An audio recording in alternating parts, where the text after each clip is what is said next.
and welcome to the Reopening Consortium webinar. This is the final of a series of 8 webinars that have been happening every Tuesday for the past 2 months. My name is Toby Tamai. I am the president of a local agency called AT Marketing. And my name is Sandy Santiago Narvez, and I'm the Director of Sales and Marketing at the Ritz-Carlton Residences, Waikiki Beach.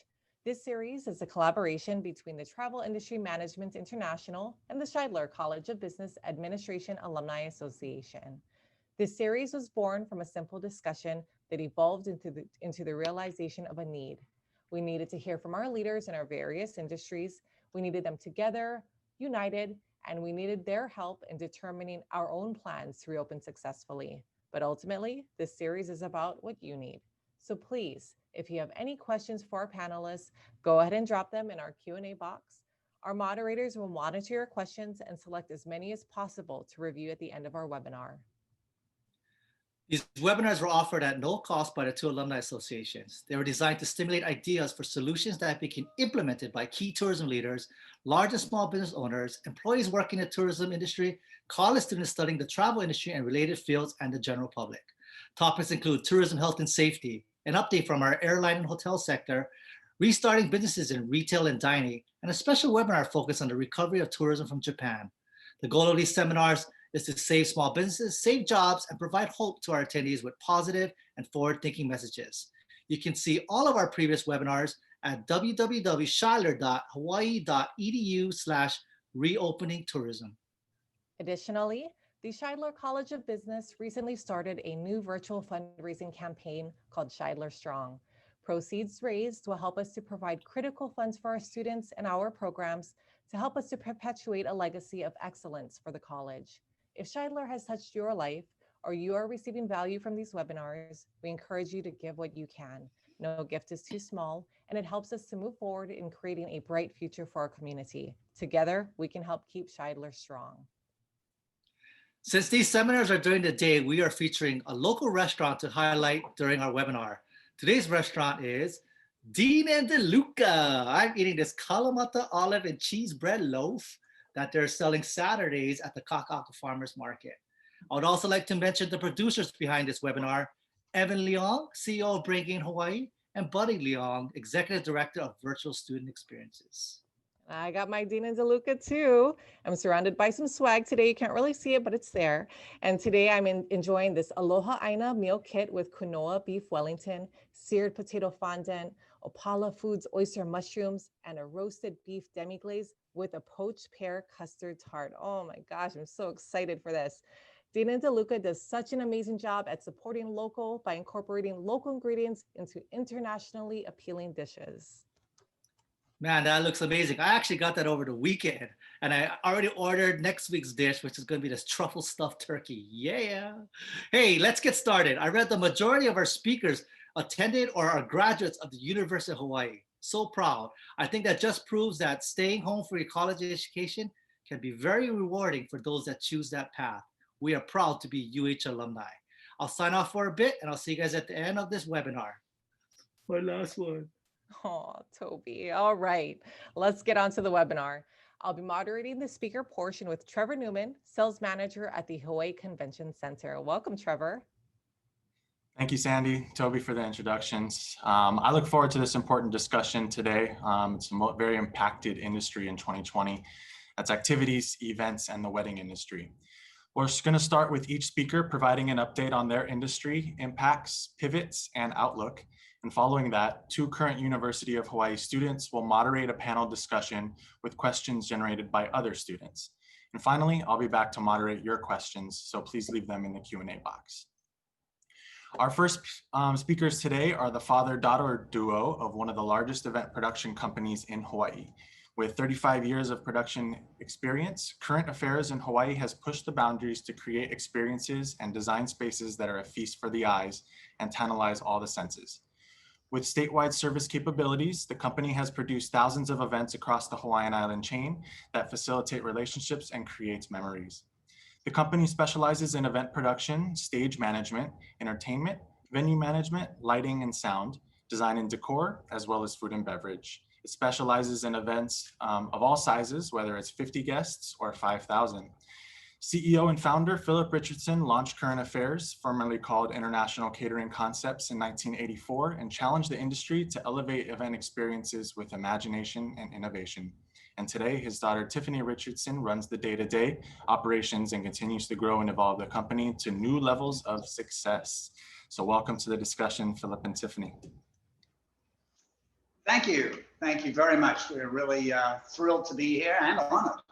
But firstly, what I'd like to do is I'd like to apologize to the Shidler tourism students listening in today. And the reason is because in the past, I've been honored with invitations to guest speak to your class about special events in the tourism industry. And this year, I declined. Yes, due to COVID, but for a different reason. It's because it was a recorded presentation. So please listen in over the next few minutes and you'll understand our perspective about using virtual connectivity regarding special events in the tourism industry. So firstly, where is our perspective coming from? Now we've been, as we were just saying a moment ago, that we've been a small business for 36 years, producing special events to the mainland and international corporate incentive marketplace, as well as servicing the local marketplace. 36 years ago, tourism had just started to explore off-property events and theme parties. And that's when I met John Morgan. Tourism was looking to expand their guests' experiences with fabulous event productions outside of the hotels that they were staying. And since then, Current Affairs has been through United Airlines strikes, dockyard strikes, hurricanes, even tsunami, and of course 9/11 and the financial crash. So all of that built us up with a lot of resilience. So when the world got hit by COVID-19, our resilience focused on two primary things. From my accent, you know, I'll say the royal we. That is our team. We focused on their well-being. And then we also focused on preserving cash because, folks, it's going to be a long haul for the live events world to come back, but it's going to do so dramatically and theatrically. Yes, pent-up demand for concerts and events tells us there's a need to hit all the senses. And no matter how much anyone attempts to do this virtually, live events are irreplaceable. So how are we going to get there or here? Okay, the answer is it's going to be evolving with time. Event industry professionals have had time on their hands, and so have many of their clients. Everyone's been refining their use of online platforms to keep their virtual attendees engaged, but you and I know the level of concentration is diluted by distractions that are all around. Current Affairs is looking forward to version 2.0. It's going to be an emotionally charged hybrid version of this event, and it's going to be presented with Hollywood prowess. It's going to be fantastic. Now, part of our evolution here at Current Affairs is that we've been able to create a specialty events decor rental company named Event Accents.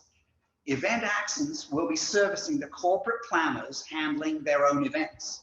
You see, what they're doing is minimizing the cost of so many of these COVID-related expenses that have been added on to their conference. So they're going to do as much themselves as they can. So Event Accents will be there. It's going to help the hotels keep the event business in the hotel ballrooms. Although there will be clients venturing off to venues like Kualoa Ranch and Iolani Palace in order to connect with a culturally rich Hawaii experience.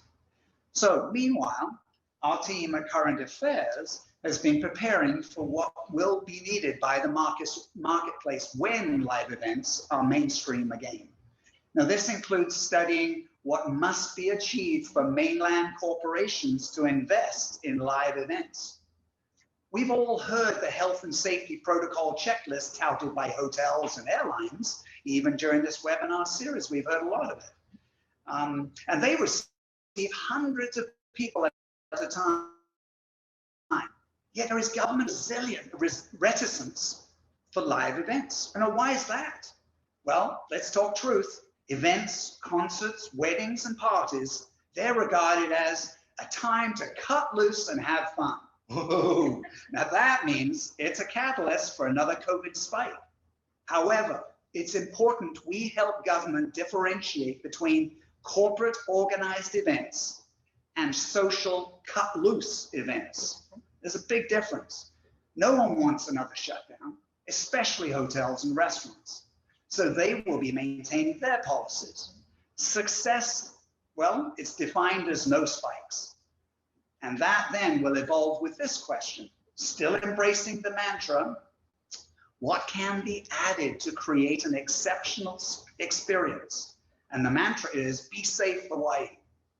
This is where live events will get its chance to enter the room with 50, then 100, then 200 attendees before climbing back into thousands of concert goers. These incremental increases will only succeed with enforced requirements for event organizers.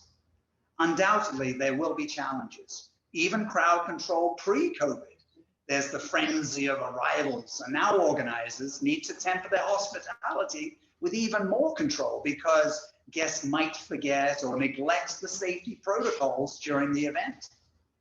The capacity limits could get breached. Oh, you can squeeze them in. No, organizers must stand firm.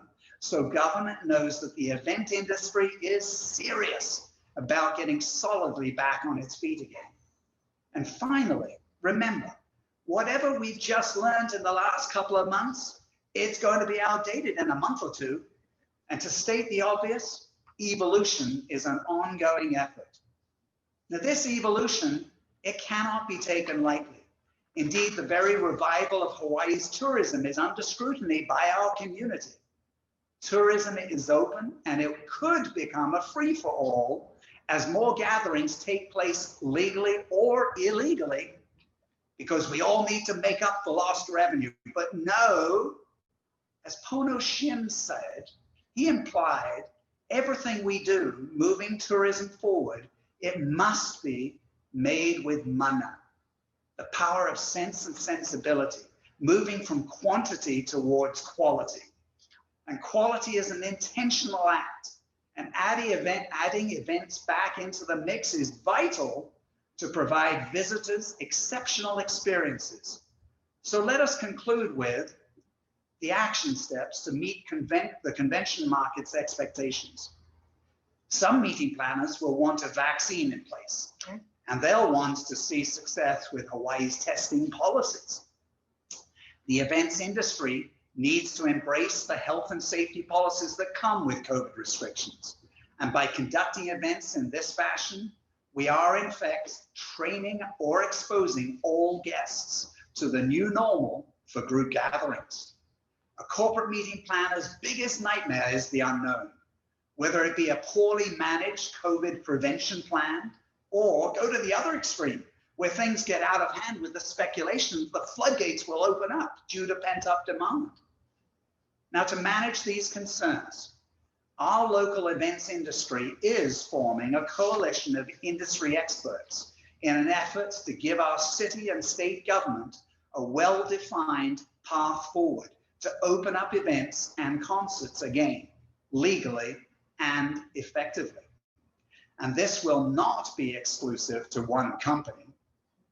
We are all talk about being in this together, and this coalition will have the best interests of all its constituents at heart, including the entertainers.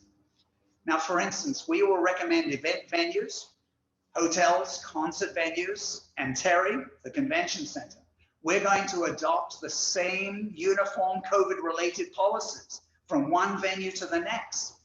And that way, just like the National Event Safety Alliance has a policy with COVID guidelines, the coalition leadership would then work with Department of Health to create a COVID defense best practices. It's a certification process and special training for event COVID safety officers. The coalition leadership would spearhead the campaign for event industry companies to become Hawaii state certified in adopting COVID defense best practices. Each hotel and venue would then be able to reassure their clients that not only Hawaii certified event industry partners, they would be the ones on their properties to operate similar to the hotel or venue with the rest of their own staff. The coalition would remain the conduit for communicating to its constituents, changing rules and regulations as they relate to the pandemic containment. So in conclusion, no one realized the value of live events until they were banned. Government officials need to know the value of live events and how event organizers have the ability to demonstrate in real time how to regather and regroup by using crowd control expertise and implementing COVID events best practices. The more people experience uniformity in managing event health and safety, the more the practices will be replicated, and our corporate meeting planners can be reassured that Hawaii's tourism is diligently back in business, focused on exceptional quality experiences. Thank you. Mahalo, Philip and Tiffany. I look forward to your next magical and memorable production at the Ritz-Carlton. Next is Terry Orton, General Manager of the Hawaii Convention Center. Terry Orton is responsible for the overall management of the Hawaii Convention Center, including sales and marketing, operations, finance, food and beverage, and customer service, while implementing the strategic position and marketing plans for this facility in conjunction with the Hawaii Tourism Authority, Hawaii Visitors Convention Bureau, and the Meet Hawaii team. She has over 25 years of hospitality experience, including posts as a hotel general manager, director of sales and marketing, and other management roles. Terry received her communications degree from the University of Hawaii. Aloha, Terry. Aloha and good morning, everyone. Thank you for this opportunity to speak on behalf of Hawaii Tourism Authority and the Hawaii Convention Center. We have been busy since the start of this pandemic, and I'm not sure if Trevor, are you going to share the screen or the PowerPoint that we have put together? So our convention center, fortunately, was able to shift very quickly our business model from events and meetings to opening our center to service our community.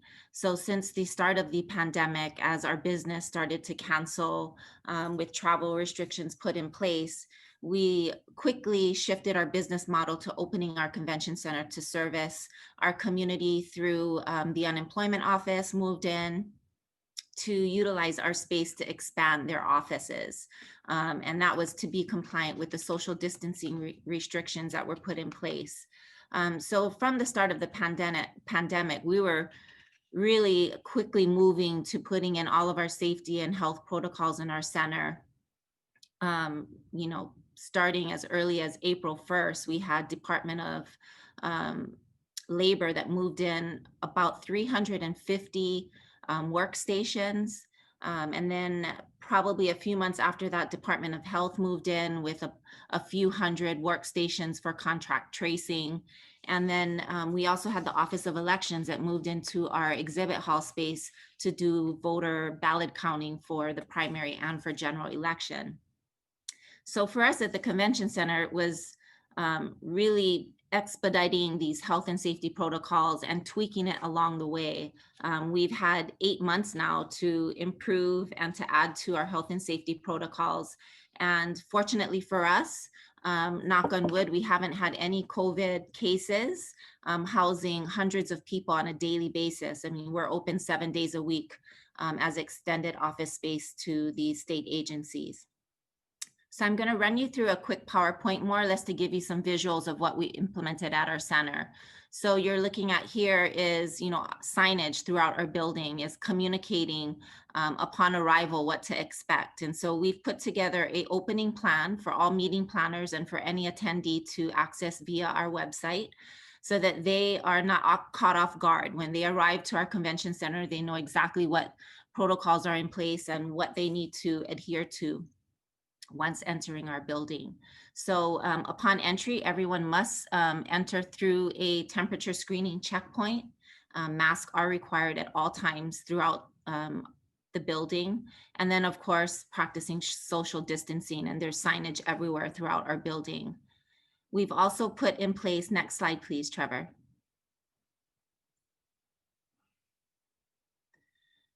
We've also put in place sanitization stations, which allows attendees to use disinfectant whenever they're coming out of a meeting or going into a meeting.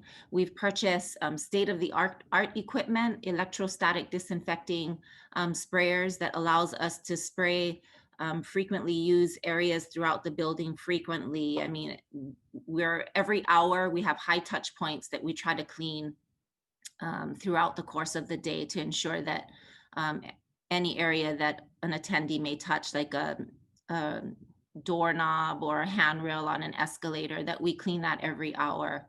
Next slide, please. And then we've also had to implement food safety protocols. So the traditional buffet service, has kind of gone to the wayside. We've now had to move to implementing a modified food service, which we have sneeze guards now, and a traditional buffet service is now served by an attendee and an attendee of our staff. And then the attendee of the meeting actually walks through the buffet line and points out what they want on their plate, and they're given their plate at the end of the service line. And we've moved away from the traditional serve yourself. Everything is pre-packaged, trying to reduce as much contact as possible, even at checkout, where we've purchased contactless payment options now for attendees. Next slide, please. So this is an example of what the Department of Health and the Department of Labor is using currently. Now, this is an actual picture of the 350 workstations that we set up with social distancing being practiced. And this has been used since April. We also have on the lower left-hand side of the slide is a classroom style setup. So we've also had to change our capacity or occupancy per room now, whereas, you could fit probably 2,000 people in this room on the upper picture. Now it's down to 350 using social distancing. So, utilizing space in our center, meeting planners are going to have to work with us to adjust their floor plan and set up for all of their meetings, because they're having to expand and use more space to ensure that they have social distancing in place.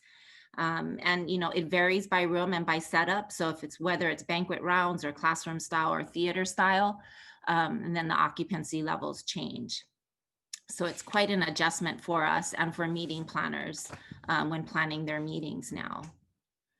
And then lastly, we have created a turnkey video production service. And this is really to service our new meetings of the future, which is a hybrid meeting. Nothing can replace face-to-face meetings. And I think we all want that to get back to that point. But for now, we're having to adjust our business model and make this as easy as possible for meeting planners when booking Hawaii as their destination for their next meeting. This live streaming option we have set up allows attendees to either pre-record speakers or panel interviews, and then to also have live streaming available. As you know, the pros of this would be increase in registration. It allows more attendees to attend a conference without having to travel and the additional expense. And then the cons to that obviously is less visitors to the state of Hawaii, and they're not shopping, they're not dining, etc. So obviously we want to get back to live face-to-face meetings, and until then we have to basically change our meeting model so that we can accommodate servicing our clients during this pandemic. Next slide, please. And then lastly, I just wanted to share with all of you our PACE report. And so this report basically maps out what we have on the books at the convention center. And this is just at the convention center. And you can see here our need years, obviously the first remaining of this year and into next year. But our need years looking forward is 2023 and 2026. conventions or offshore citywide groups usually book anywhere from 5 to 10 years out. Some of these meetings are on rotation, meaning that they come every 5, 7, or 10 years to our destination. Or to other cities. And so our goal is to get more tentative business in the pipeline so that we can look at converting them to definites for these need periods, 2023 and 2026 onward, and offering, our virtual packages for now, and hoping that, by the time we get to 2022 or 2023, there's a vaccine and we'll have more opportunity to bring larger attendees to the state of Hawaii. As was mentioned previously, right now we are challenged with having just any events at the center. I think a lot of meeting planners are nervous. Some of them are still pushing forward. We still have some citywide pieces of business on the books for 2021. I think some of the meeting planners are really optimistic that there is going to be a vaccine, or that they can hold their meeting in a hybrid fashion, meaning having some attendees and then also using live streaming as an option. I can tell you it's been certainly challenging at the convention center. 2020 was one of our best convention years, and I've been at the center now for 7 years, and 2020, we had the highest amount of citywide conventions on the books. I think we had 11 large conventions, all over 5,000 attendees for each meeting. And so to see that slowly cancel or to move to other years in the future was, a tough nut to swallow, but we're optimistic. We tried our very best to not lose the business, but to try to push it to another year. All of our hotel partners work diligently with us, with the meeting planners, to come up with options for dates, and really being creative now and looking at using hotel space as well as the center just to accommodate larger meetings now that may not fit in our building. We're having to be very creative, using outdoor space and working with other hotel partners to accommodate meetings in the future. And that's it for my presentation. So I guess do we open it up for questions now, Trevor?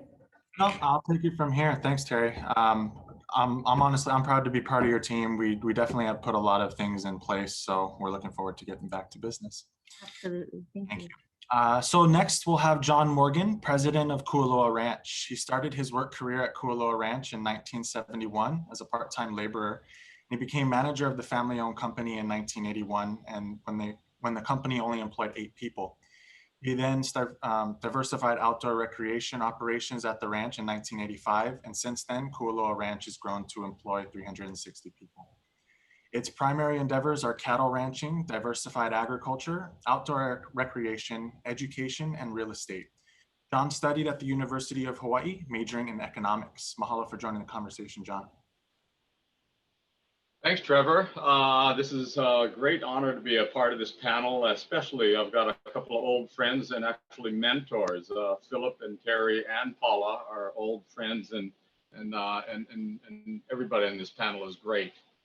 The attractions and activities part of the visitor industry is very important. I think we all know that, you have airlines, you have hotels, you got restaurants, you got retail operations, and the attractions are a lot of what people want to come to Hawaii and experience Hawaii. So we provide, an important thing for people to do. All of us in this industry are responsible for keeping everybody safe.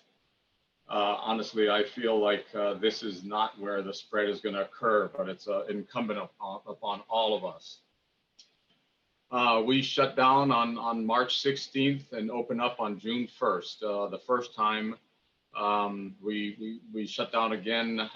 When we opened up, we had implemented all kinds of COVID practices, from contact tracing to sanitation to social distancing and all of that. We had put our sustainability manager and a team of people together to create our COVID procedures and got them up and running, so we were able to open up.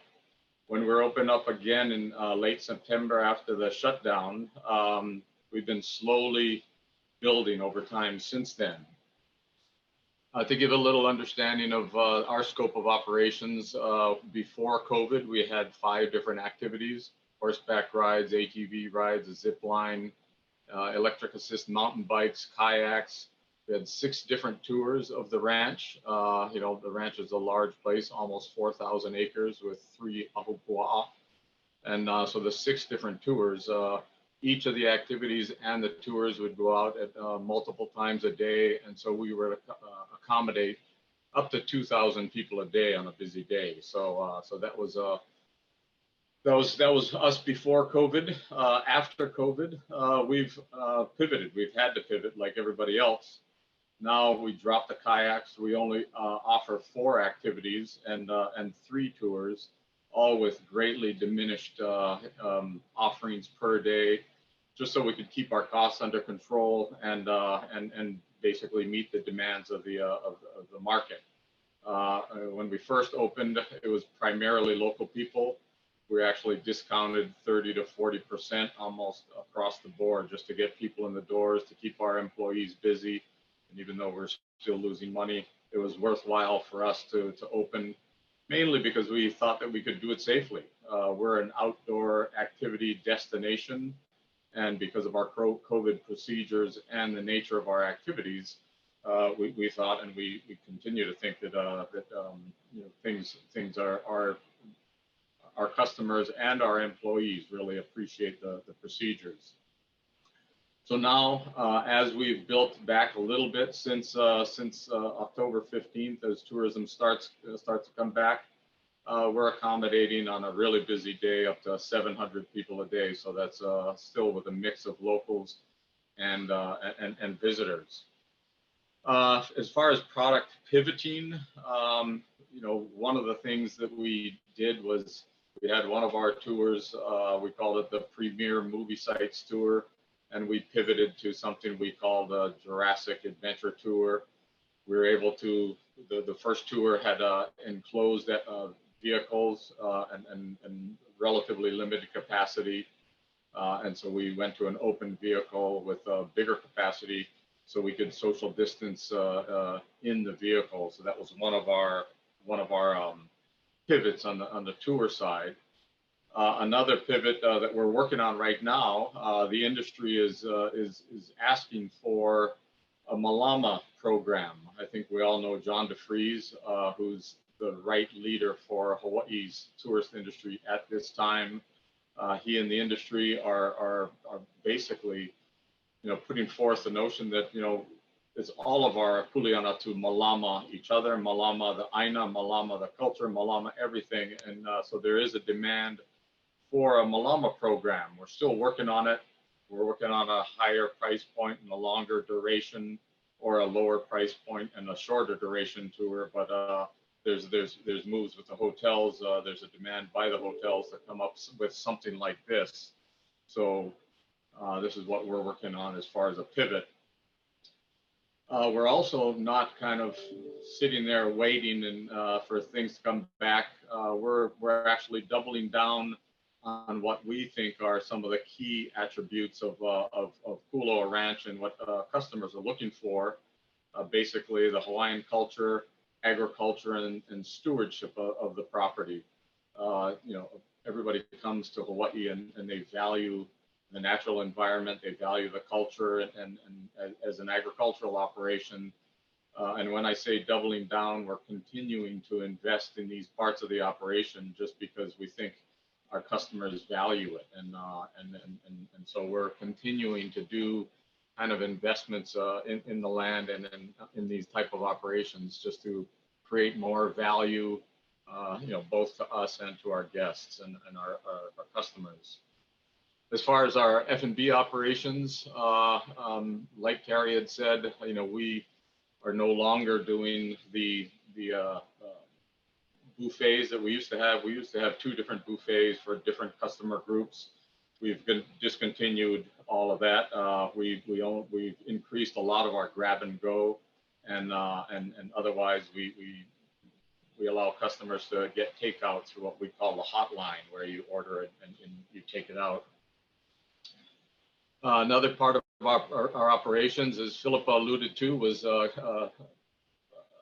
weddings and special events. You know, I think in 2019 we did over 400 weddings at the ranch.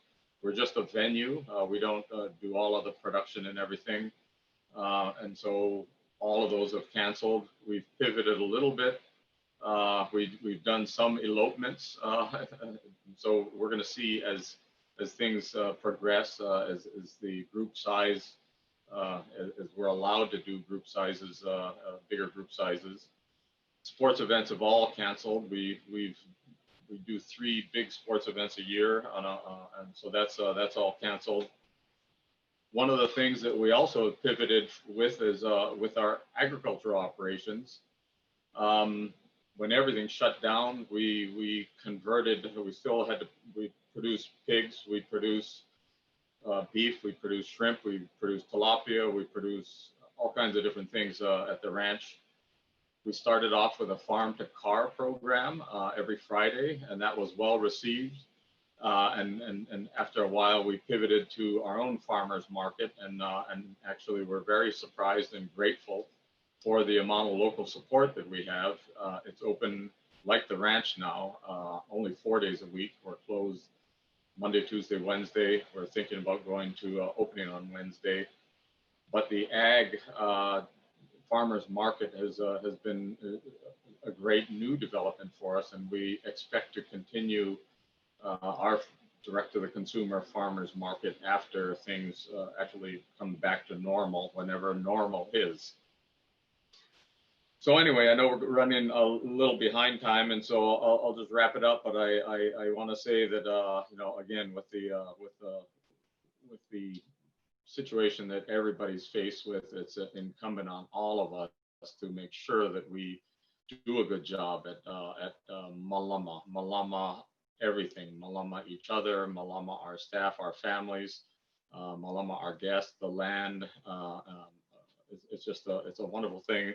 People want to come to Hawaii, and they want to see the nature, and attractions and activities are going to be a big part of the industry, the visitor industry going forward, and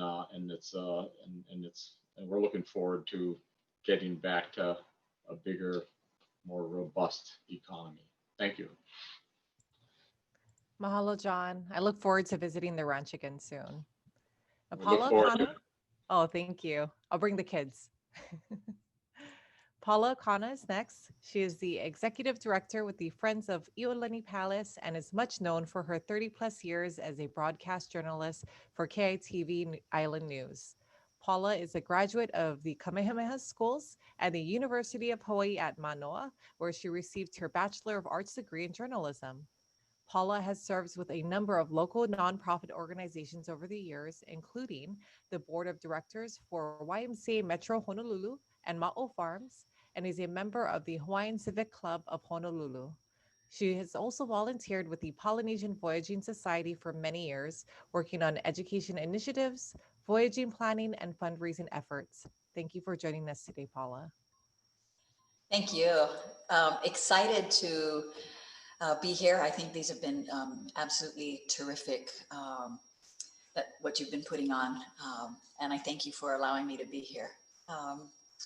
You know, I think I've been asked to talk a little bit about how I feel cultural education will play a role as we bring back tourism.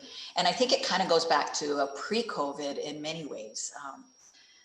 You know, there was a lot of talk throughout the industry pre-COVID that, you know, we had record numbers of visitors coming into the islands, but was there an imbalance, you know, between the local community and the visitors and what was going on? And I think we were actually kind of headed towards a direction and looking at some kind of change. You know, how had we reached the breaking point? Here at Iolani Palace, I just came on in July of 2019, and we were looking at a record year for us as the Friends of Iolani Palace. A little bit of background on who we are. We're a nonprofit. We actually have a long-term lease for Iolani Palace and the different buildings that are on our grounds. our landlord is DLNR. We're actually a state park, state monument, but we don't have any funding from the state outside of grant and aids for some specialty programs. So I went to the legislature last year to talk about, you know, getting some kokua, because a 138-year-old building, as you can imagine, is really costly. And we were basically just, you know, skating by despite record numbers for us at the Palace. And the more that we talked to people, the more idea was coming from a lot of the lawmakers that we need to get more people to go through your doors. And that doesn't work with a 138-year-old house museum, right? Structurally, she just can't hold anymore. Pre-COVID, we were seeing 400 to 500 people coming in throughout the day for either guided tours with our docents or audio tours, and that was 6 days a week. And then when we closed on March 19th, and it's similar to what John said, right? Everything came to a screeching halt, and with that, it was our income. We realized that we had 93% of our income was coming from tours and gift shop sales. And so we really had to work on figuring out what we were going to do. We spent those 2 months being closed in getting prepared to eventually reopen. And so when we did reopen 2 months later, we felt really confident because our team, as small as it was, and we did have to let go almost half of our staff, we really put protocols into place. I think Iolani Palace is an extremely safe place to come and visit. But the caveat is, because of the government restrictions and the social distancing guidelines, we're not seeing 400 people a day. We're seeing a maximum of 120 people a day. And we did offer deep discounts for our kama'ainas. And I think that was really important. We, as many of the museums and cultural organizations, weren't sure what was going to happen when we reopened, because we knew we were reopening to our kama'aina, but our kama'aina for so long kind of felt shut out from many of the places that were overrun, they felt, by visitors. And so we weren't sure how they were going to react, but they came in droves. And we've been really, really blessed to have our kama'aina. And now we're starting to see the visitors come in. But, you know, it kind of brings up that whole idea of, where do we want to see the visitor industry going? And how important is cultural education in that? We have taken the idea of, we know what it's like now to have depended on numbers and to have been really hurt badly by that. So we've been looking at more at specialty tours that educate our visitors and our local residents as well, because they've been taking them as well, on different aspects of Hawaiian history. We have a Chamberlain's tour, and John will tell you he has history in his family as Chamberlains here at the Palace. You know, it's things that people didn't know about our li'i and our community. And so we're putting together these specialty tours, and like all of our social distancing guideline, it's only like 4 people, 4 or 5 people max that can go on these tours. So we're putting them at a higher price point. But I think what we've noticed pre-COVID and now during COVID is that our visitors were asking for more anyway. You know, they came in, and so many of them did not have any idea that we had been a sovereign, independent kingdom. They just know Hawaii became a state. You know, it's not taught in many, many places. And so I think this is a real chance for different sections of the visitor industry to educate tourists and to make it in a way where they feel really interested and really comfortable in it. They were asking a lot of questions pre-COVID. I think the silver lining with COVID is that it is a kako thing, right? Throughout the honua, the world, we're all kind of brought together because we're all experiencing all of this, and it's on the same level. You know, we have shutdowns, we have sickness, we have so forth, you know, and we're all looking for that vaccination. And it really is a kako honua. It's a worldwide thing that we're all kind of brought together at this moment. And I think this connectivity is really important. And I think Hawaii can share so much. It's not only sharing the Hawaiian culture, which I think is so important, right? And people don't want to learn just aloha. I think there's so much more. It's all of our cultural values. It's our best practices. It's our arts and crafts. They want to see that. But Hawaii is the melting pot, right? We always say that, but let's take that to a stronger level, right? We are able to do a deep dive into dozens of cultures from around the world who over the years and over the decades and the centuries have come here and called Hawaii home. So it's not only lifting up our Hawaiian culture, which is so important, but it's lifting up all the others. And that kind of goes back to Iolani Palace. You know, Kalakaua really was the Renaissance man who had one foot firmly planted in the past, but another one firmly planted in the future. And he had a vision for not only the Kingdom of Hawaii, but for the world. You know, at one point in time, the Kingdom of Hawaii had more than 24 treaties with independent nations around the world. When Belgium became an independent sovereign government, the very first government to recognize them was the Kingdom of Hawaii. When the White House had its very first state dinner ever in the history of the White House, it was for King Kalakaua. So we were definitely on a level that was with all the other sovereign nations in the world. And Kalakaua was trying to put together what he called an Oceania Federation. He believed that as a sovereign nation in Hawaii, it could be the role model for sovereign nations all around the Pacific, and that together they would work together. Part of it, of course, was for being safe, you know, against warring nations, but also he saw us as being an economic federation. It never happened because of what was going on with, you know, Western independence and so forth. And so, but I think the roots to that are still there. I think we could really become that melting pot, lifting up Hawaii and lifting up so many other nations. And I think that's important. And I think that really brings us to a point where we can have fewer, because we don't know when it's going to go back to normal or what will our normal be, right? And that pivot will probably be continuing on for years, but I think it gives us a chance to really redefine our visitor industry. And I'm excited about that. We're excited about that. But right now, as everyone's saying, it's what do we do besides in person? Because in person, I can only have so many people here. Right now, as a state park, my park grounds are closed.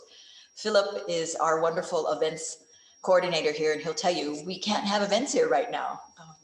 And so it's a tough one to look at that. You know, this is a beautiful place to be. We were supposed to be the host for the opening ceremonies of FESPAC, the Festival of the Pacific. We were expecting 7,000 to 10,000 people on the grounds. We were hosting the Prince Lot Hula Festival and so many other wonderful events, and Onipa'a for the Queen.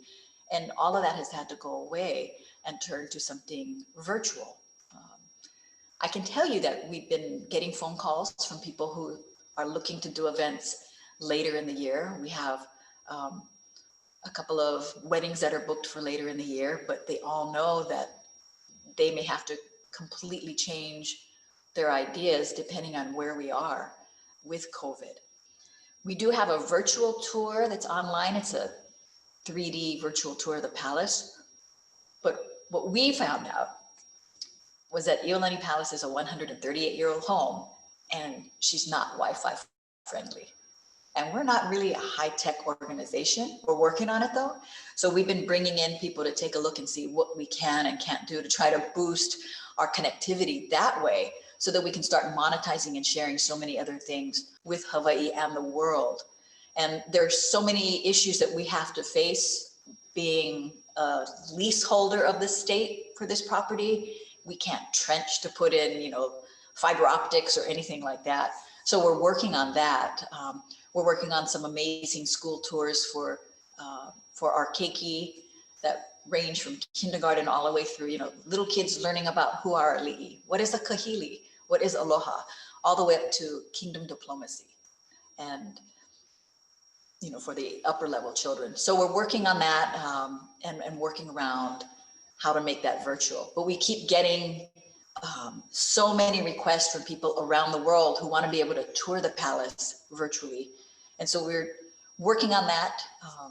And it's just been really tough because we are not, you know, set up technologically with the palace, and there's so few things we can do. But it's been an interesting journey. And I think really the silver lining in all of this is it forced all of us to pause and to really think of where we're going and for us to pivot and see the larger picture for Iolani Palace. We're an attraction, but we're not an attraction. You know, we have beautiful grounds, but if our grounds are open to the public, it's also open to the homeless. And so we walk this really thin line on how we can actually, you know, be able to utilize things outside, which post-COVID are more feasible, you know, more, you know, appropriate.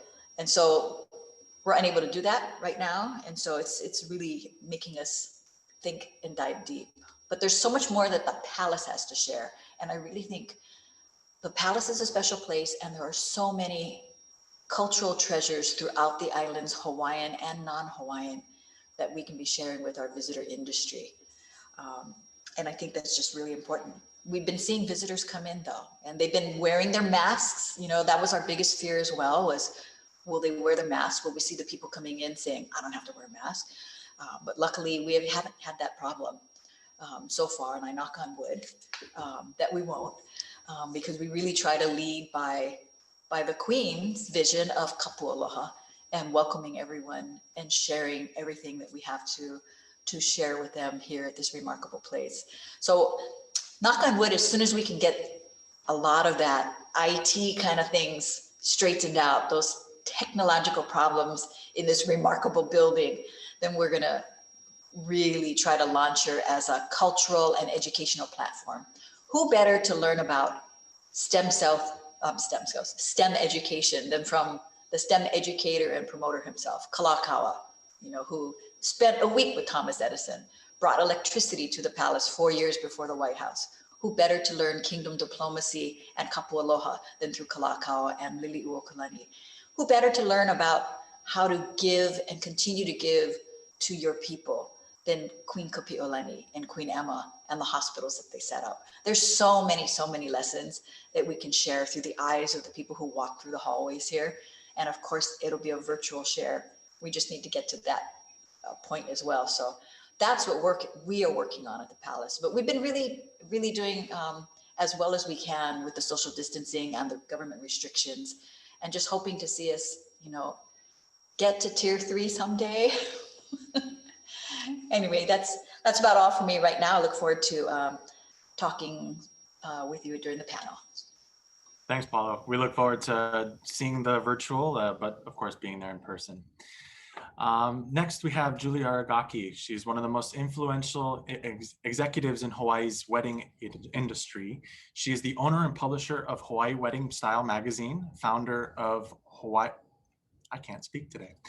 founder of Wedding Week Hawaii, and a partner with The Best Hawaii Wedding. She is also the owner of Moments Memories Photography, and she's a journalism, public relations, and speech graduate of the University of Hawaii. Hi, Julie. Hi, good morning. Thanks for having me.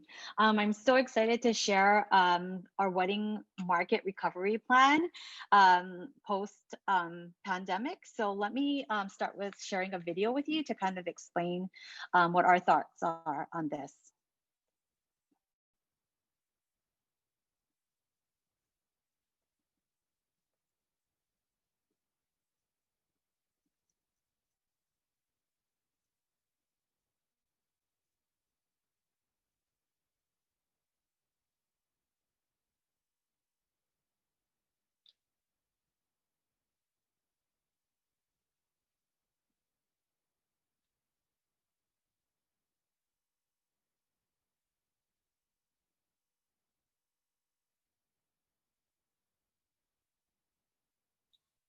Julie, we can't hear.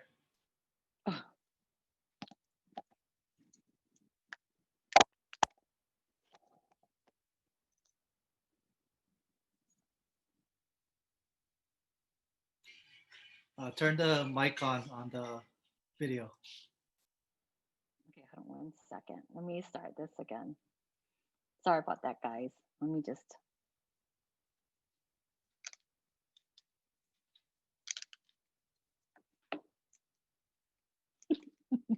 Can you guys play it on your end?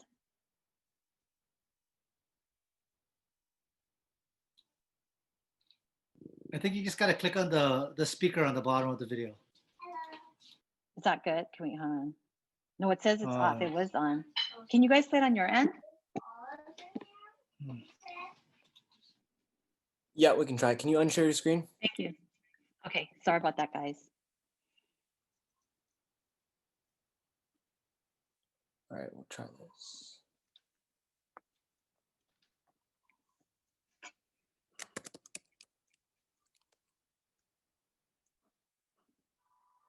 In weddings, it's all about the details. So who better to make sure the COVID-19 safety protocols are in place than Hawaii's wedding professionals? The health and safety of our teams, clients, and community are of the utmost importance to us. Hawaii is ready to say I do with a conservative and safe plan to get Hawaii's $16 billion industry up and running down the aisle again. We understand that the wedding industry will be a different one moving forward. Hawaii's wedding coordinators, photographers, videographers, florists, stylists, entertainers, rentals, officiants, and transportation services are just some of the businesses that have been hit hard since the start of this pandemic. The best place to start the opening of Hawaii's wedding industry is alongside the pre-test travel program that started on October 15th. Since most travelers arriving in the islands will be tested and confirmed negative for COVID-19, we believe that this will offer a safe environment for couples and their guests. The wedding couple, along with their wedding professionals, will take an extra step to ensure that everyone, including the vendors and their guests, have been tested prior to the wedding and will keep all contact information on file for contact tracing. For our Kama'aina couples, limiting gatherings to 25 will make it possible for parents, grandparents, and siblings to attend this once-in-a-lifetime event. Weddings and elopements pose very little safety concerns as they are able to be a no-touch service and group sizes can be controlled. Let's make the dreams of our wedding couples come true in a smart and safe way. So the only thing that we're spreading is love and joy.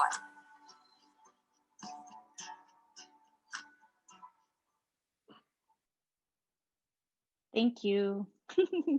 So I wanted to also share some other thoughts with you that we have in regards to safely opening up the wedding industry in Hawaii. And let me just get this up and running for you. So, sorry guys. Okay. So the wedding market recovery, the next steps. So what we're planning to do in addition to working with the government to open up the events or wedding events business, in addition to the pre-test travel program, we're trying to have our government make or deem commercial events different from private events. So commercial events is defined as an entity which basically is there to profit on an event, and weddings are considered a commercial activity because the host or the wedding couple will hire commercial companies like photographers, florists, officiants, coordinators, etc., in order to execute their events. And then again, we want to safely do this, so we would, start at a guest count of 25, and then private events would be events that will fall under to the current group gathering count. And these events are basically hosted by the couple, and it's taking place on a non-commercial venue, and non-commercial companies will be servicing the event. So again, we, for those types of events that are non-commercial, they will fall into the tiered system gathering count at the time of their event.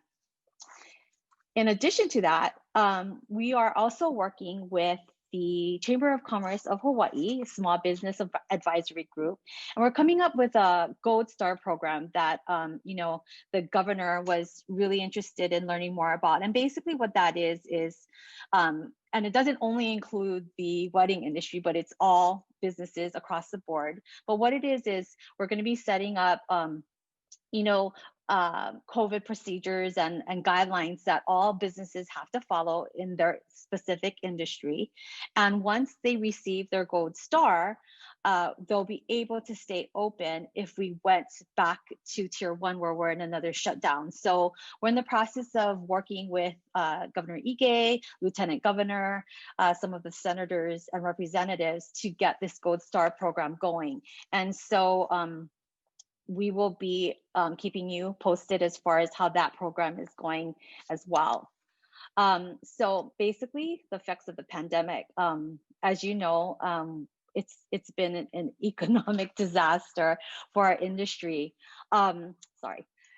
Basically, we have shut down completely. And with gatherings being up to 5, including your vendors, it makes it very hard for anyone to actually have a wedding that would be something that they would remember because the, some of the couples will have to choose if they want mom or dad there, or just, grandparents won't be allowed just because the group count is at 5.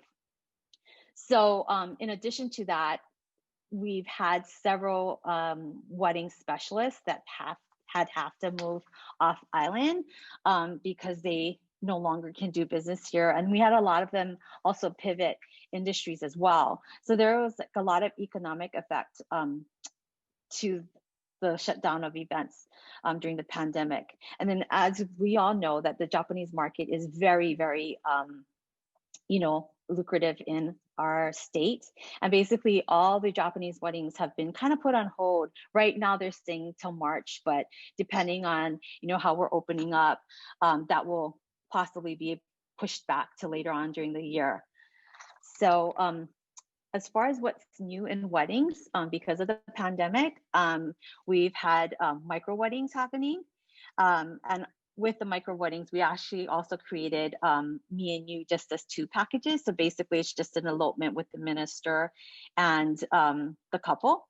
In addition to that, we have hybrid events, which is a Zoom element so that multiple people will be able to attend the wedding virtually, since we're only limited to 5 people at this time. And then also drive-through weddings. So, those are some of the things that we've all had to kind of pivot upon the start of the pandemic. So, sorry, we'll do questions for later. So if anybody has any questions in regards to the wedding industry, I'd be more than happy to help them, or if they want more information on our Gold Star program that we're working on, we can always keep in contact and I can kind of give everybody additional information on that. Thank you, Julie. Really appreciate that. All those details, really exciting to see what we can do with our weddings market. So now we'll move into the panel question portion of the webinar. If all the panelists could turn on your cameras and keep muted unless speaking, we will be asking each of you a few questions in the same order as you were presented, starting with Philip and Tiffany and ending with Julie. Please keep your responses to no longer than 1 minute. I know it's quick, but 1 minute. This portion will be moderated by 2 of our current students at the University of Hawaii, Alexandra Chiao and Michelle Ota. The questions in this panel Q&A were developed by current students studying at the university. Thank you, ladies. Thank you, Sandy. We're excited to be part of today's panel. So like she said, the first question will be for Philip and Tiffany. This comes from Taylor Ledgerwood, a travel industry management major, graduating in spring of 2023. Apart from your popular and stylish rental inventory, what's your rental company, Event Accents, going to be offering the meeting planner that is COVID specific to enhance the social distancing requirements? Thank you, Michelle. Honestly, it's a day-to-day trial as the world evolves. We must be open-minded and flexible. We're offering clients options on enhancing sterile environments by utilizing dividers that aren't obtrusive and more so focused on tying in cohesively with our clients' overall theme. So at gatherings of a handful of friends, guests are permitted, we are creatively conceptualizing self-sufficient pods that each guest has their own lounge chair, side table, and power cord. So it's really trying to enforce keeping the distance and basically everyone is self-sufficient in that event space. Thank you. Thank you. It's great to hear. Our next question is for Terry. This comes from Kimmy Straube, Executive MBA student graduating spring 2021. How has their sales strategy and organization changed, and what markets are you targeting to build future business? Well, as the state of Hawaii opens up travel options, we're following the recommendations of public health officials and evaluating 2021 opportunities to provide meeting spaces and event options in a safe, open air environment. We continue to keep our center open, and our focus for at least the immediate future, short-term business, will be local. Our local events, there's a lot of corporations and companies out there that still want to hold their annual meetings and conferences. I think many of the other panelists have spoken in reference to this coalition that we put together to really educate our government leaders before making decisions on restrictions, on really separating events and meetings from social gatherings, because they are different. Events and meetings are controlled environments, somewhat similar to weddings and other corporate events versus a concert or, other events where it's a little harder to police social distancing. So I think, together we're coming as a community to try to educate our government leaders when they are making these restrictions moving forward, that they have a better understanding of our business model so that we can continue to do business safely. So I think for future business, short term, to answer the question, we are going to rely on local events. And then, of course, working with our hotel partners and sales teams to look at a brighter future for conventions and larger meetings moving forward. Thank you. Thanks, Terry. Next question is for John from Jordan Abanto, a HR and accounting major graduating very soon in fall 2020. So one of the biggest movements in 2020 is the need to source our food supply locally and support Hawaii businesses. As we heard earlier, Kualoa Ranch offers beef, pork, oysters, shrimp, and tilapia. Are there any additional food categories you're planning to provide for our communities? Yes, thanks, Michelle.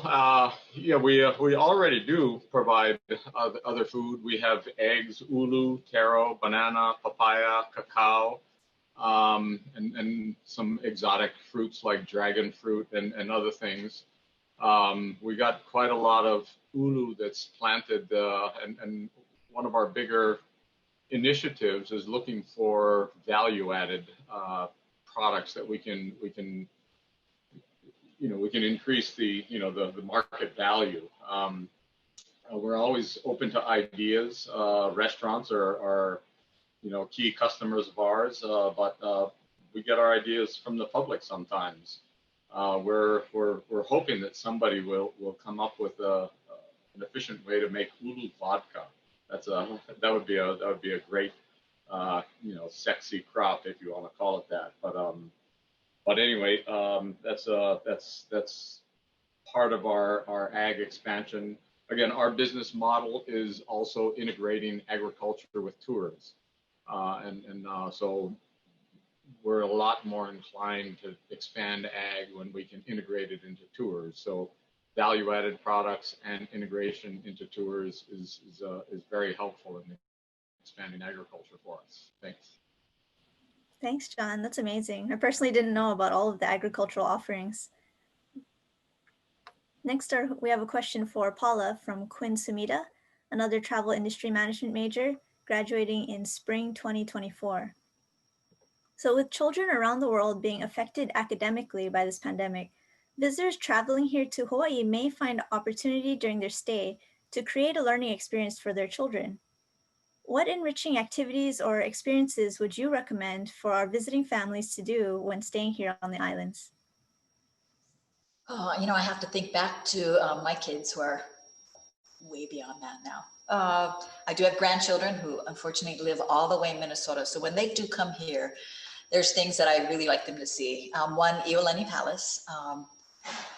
that it's not hands-on. It's not hands-on for anyone. So, but there's a lot to offer children when they come through here to see some of that. And we're actually working on some children tours online that I think will be a big benefit to a lot of parents and teachers.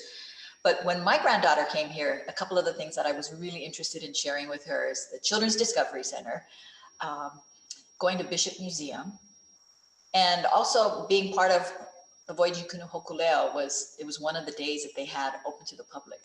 She just thought it was phenomenal, right? And she kind of looks like Moana. So, you know, she's like, this is my va, right? And at that point in time, she was about 6 years old, and that was truly a great experience. I've taken them to, you know, visit Kualoa Ranch. They're a little young to do the horseback riding, but now they're at that age. I think that's an interesting thing as well. I took them out to Ma'o Farm so they could see what it was like. I mean, they see cornfields in Minnesota, but here to see, you know, what else was being grown, they were really interested in that. You know, I think there's more than just the beach for our youngsters that come to the islands and for small children. I think more and more of the attractions are trying to fit in something for that younger generation. You know, in the past, especially museums like ourselves and the others didn't really have anything for kids because you, quite frankly, I think the idea was you didn't want small kids walking through a museum, right? But I think all of the different cultural organizations and museums are really working on that because we see more and more families traveling. And so I think we're going to see more of that in the future.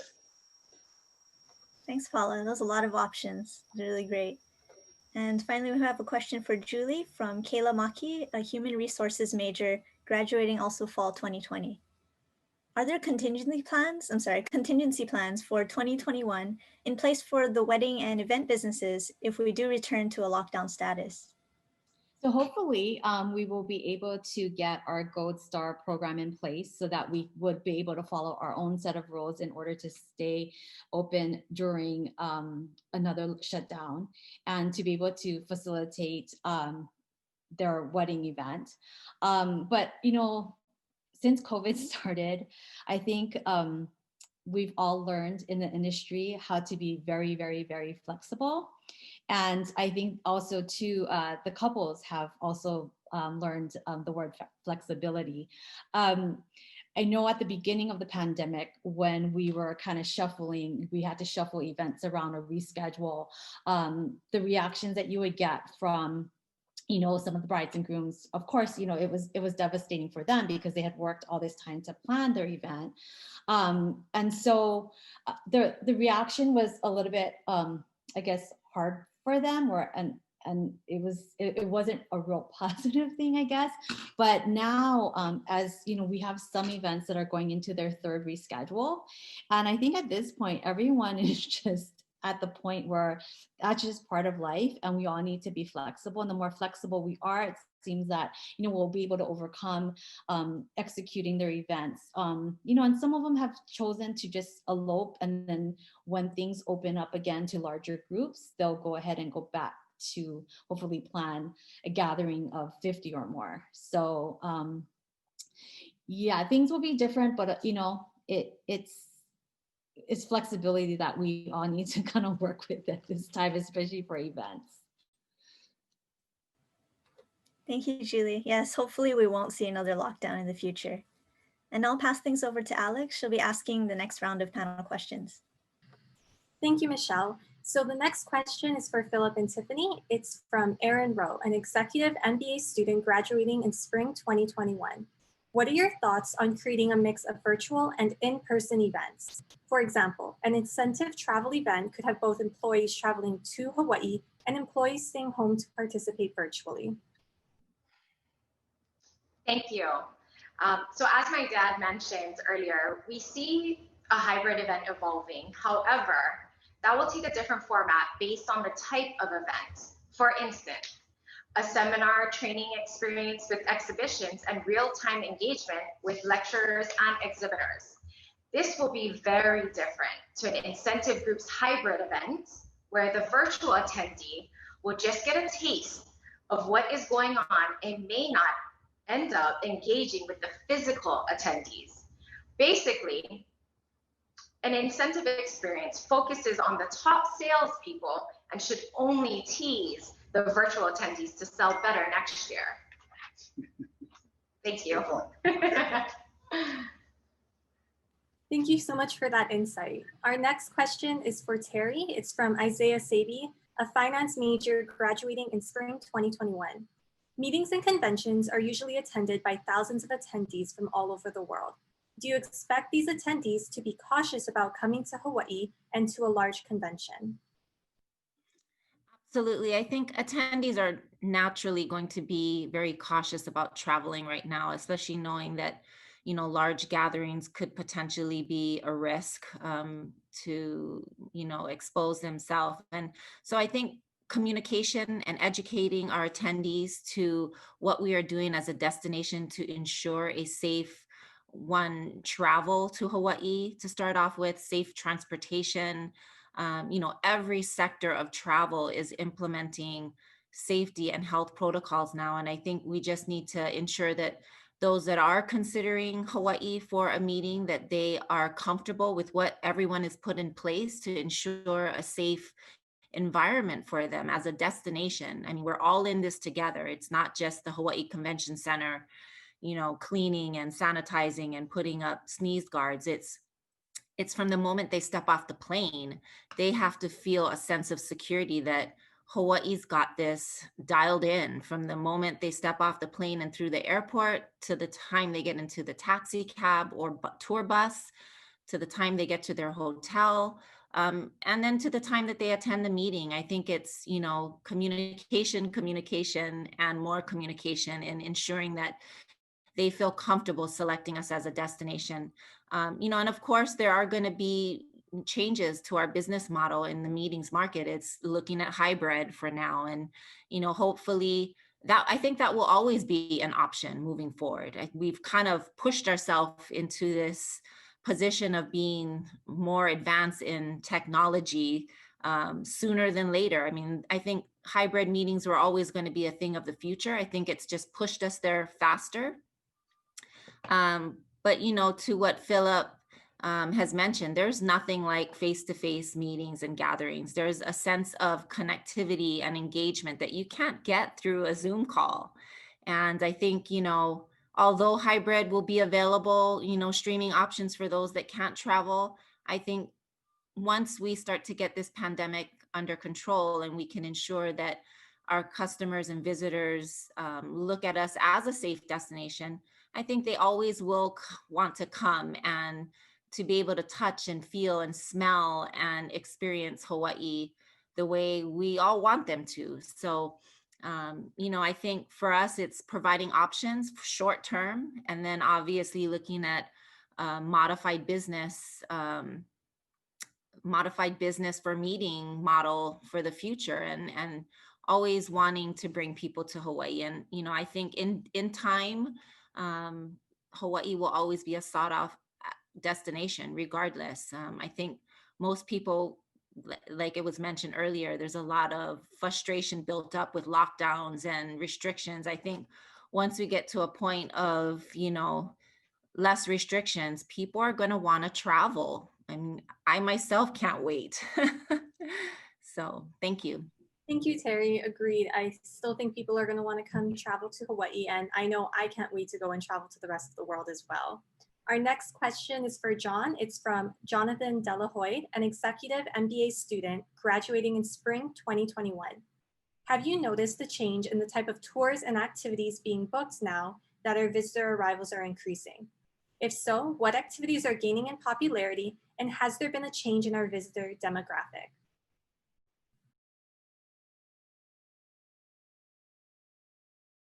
Oh, I'm sorry, John, you're muted. Thanks. That's a good question. Yes, we have noticed a change in, you know, the type of tours. As I mentioned earlier, we had 5 different activities and 6 different tours, and the majority of our customers would take what we call the lower price, shorter duration tours, and actually it's shifted to the higher price, longer tours. So for example, the 2-hour ATV ride or our new hybrid Jurassic Adventure Tour, which is a higher price point, sells for $119, I think it is. And so our revenue per customer has definitely gone up as we've transitioned and pivoted in this market. We haven't really noticed the change in the type of visitor. It's more what they're choosing to do. So it's that's been an interesting observation. Thank you, John. We have a couple more student questions for our panel discussion, but we are running short of time. So as a reminder, please keep your responses to about 1 minute. Our next question is for Paula. It's from Chloe Tsienger, a travel industry management major, graduating with Tim in 2023. Many students that attend the university are from the mainland and internationally. In a few sentences, how can you explain the value of learning and visiting Iolani Palace? Thank you for that question. Oh my gosh, you know, especially for university students from around the world. Like I said, we have so many people who come to the islands and they just know that Hawaii became a state. They may not even know when we became a state, but that's all they know. And there's so much more for them to learn. And so when you come to Iolani Palace, you're really learning the history of Hawaii from that point of view. You know, you're learning where we were as an independent sovereign nation, the overthrow, the different provisional and republic and territorial governments that led up to today. So it kind of gives you a good grounding for knowing, you know, what Hawaii has gone through, what the people of Hawaii have gone through, and where we are today and why we are. And with these specialty tours that we're offering now, you're learning a little bit more about, you know, the people who really were the movers and shakers in our government, and explaining some of the situations and the relationships that we have with the different countries today. So there's so much for them to learn that can help them, I think, in their studies and in their life. Thank you, Paula. Our last question is for Julie. It's from Anna Dow, a human resource and management major, graduating in spring 2022. What new businesses or services have you been creating for the wedding industry during 2020 that will remain part of the industry moving forward? I want to say the one thing that I think will be around for the future would be the hybrid element to any wedding. I think, you know, of course, we want all of our loved ones and friends to be there in person, but especially for the destination weddings, when, you know, a lot of times it takes traveling and, you know, it does cost a little bit more to attend a destination wedding. I think it'll give their close family or friends that are not able to make the travel, the opportunity to attend this special event virtually and share that special day with their close family and friends. Thank you, Julie. The wedding industry looks like it's on its way back to recovery. That concludes our panel discussion, and I'll hand it over to Trevor. Thank you, guys. I appreciate everybody taking the time for the panel discussions. And unfortunately, we didn't have time to get to the Q&A. So if anybody does have questions, any of the attendees, please send them in the follow-up email that's going to come in a couple of days. So let's kick it back to Sandy and Toby to close out the conversation for our final webinar. Well, Toby, that brings us to the end of our reopening series. Over the past 2 months, we were able to bring 42 specialists from the airline, hotel, restaurant, retail, activities, and event industries, and lots of delicious food. You can visit shidler.com.edu/reopening tourism to see our past webinars. Yeah, we had over 3,000 people tune into these webinars over the past 2 months, and thousands more through YouTube, Vimeo, and our website partners, the Shidler College of Business and Brain Gain Hawaii, also known as Save Hawaii Jobs and Businesses. These webinars are featured on KHON, KITV, Pacific Edge Magazine, Pacific Business News, and countless other media in Hawaii. Thank you for all your support. And as we mentioned earlier, these free webinars are brought to you by the University of Hawaii Shidler College of Business and Travel Industry Management Alumni Associations. If you enjoy these webinars and are able to give, please consider a donation to the college's Shidler Strong campaign at shidler.hawaii.edu/strong. I'd like to give a special thank you to all of the board of directors from the University of Hawaii Shidler College of Business Alumni Association, as well as the Travel Industry Management. You guys just been so amazing helping us out put this out together. Each week, 2 different board of directors volunteered their time to coordinate speakers and moderate the panels. So I guess that's it. Now I don't know what I'm going to do Tuesday mornings for the rest of the year. Same. And a final thank you to you. We appreciate the time that you invested into watching our Reopening Tourism series. Thank you to all of our panelists for sharing your guidance and providing us with hope as we move forward through this time together. We appreciate all that you are doing to reopen our economy safely. Aloha.